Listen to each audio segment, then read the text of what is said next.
Itu keren, kehidupan dalam rencana Tuhan.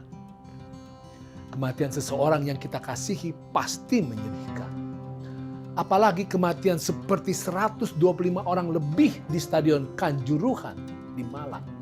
Tragis, itu adalah suatu tragedi, peristiwa mengerikan. Kita semua merasa sedih dan pedih.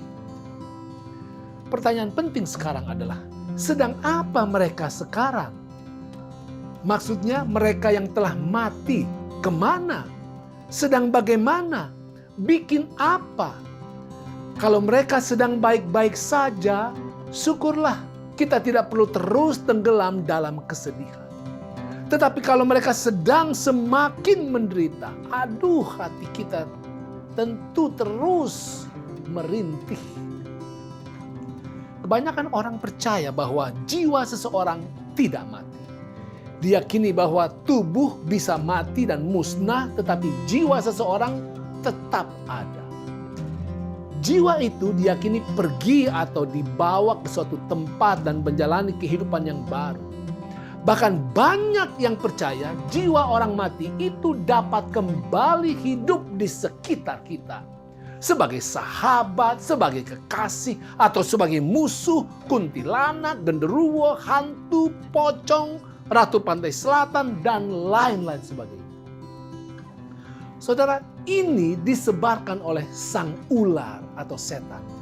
Di Taman Eden dia katakan, sekali-kali kamu tidak akan mati.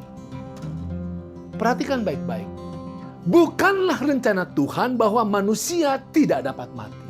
Bukanlah rencana Tuhan bahwa jiwa manusia dapat terpisah dari tubuhnya. Bukanlah rencana Tuhan bahwa jiwa manusia dapat melayang-layang ke sana kemari. Bukan. Rencana Tuhan adalah bahwa tubuh dan jiwa manusia selalu menyatu. Kematian tubuh adalah kematian jiwa. Kematian jiwa adalah kematian tubuh. Kematian seseorang adalah kematian seluruh kehidupannya. Baik tubuh, baik jiwa, roh, pikiran maupun perasaannya hidup dan mati bersama-sama. Allah firmankan yang pertama, kematian bukanlah kehendak Tuhan. Dosa yang memutuskan hubungan kita dengan pemberi kehidupan. Yang kedua, ada harapan kebangkitan dan hidup kekal. Yesus telah bangkit, umatnya pun akan dibangkitkan. Yang ketiga, orang mati tidak tahu apa-apa. Alkitab katakan, karena orang-orang yang hidup tahu bahwa mereka akan mati, tetapi orang yang mati tidak tahu apa-apa. Tidak ada upah lagi bagi mereka. Bahkan kenangan kepada mereka sudah lenyap. Baik kasih mereka maupun kebencian dan kecemburuan mereka sudah lama hilang. Dan untuk selama-lamanya tidak ada lagi bahagian mereka dalam segala sesuatu yang terjadi di bawah matahari. Yang keempat, selagi hidup hasilkanlah kerja dan karya yang terbaik. Alkitab katakan, segala sesuatu yang dijumpai tanganmu untuk dikerjakan, kerjakanlah itu sekuat tenaga. Karena tidak ada pekerjaan, pertimbangan, pengetahuan, dan hikmat dalam dunia orang mati. Kemana engkau akan pergi?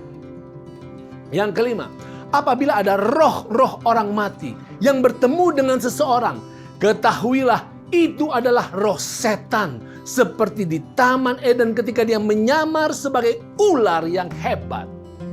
Berhubungan dengan roh orang mati, baik yang berbentuk malaikat ataupun roh jahat, hanya akan memastikan kehancuran Anda. Jauhi, tinggalkan, atau berharaplah sepenuhnya kepada Yesus. Setan itu, roh palsu itu akan lari.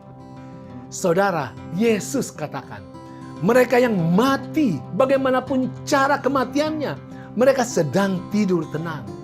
Nanti pada waktu tanda diberi, penghulu malaikat berseru dan sangkakala Allah berbunyi, dan Tuhan sendiri akan turun dari sorga. Lalu mereka yang mati dalam Tuhan akan lebih dahulu bangkit. dan bersama yang hidup dalam Tuhan akan diangkat menyongsong Tuhan di angkasa untuk hidup selama-lamanya bersama-sama dengan Tuhan. Itu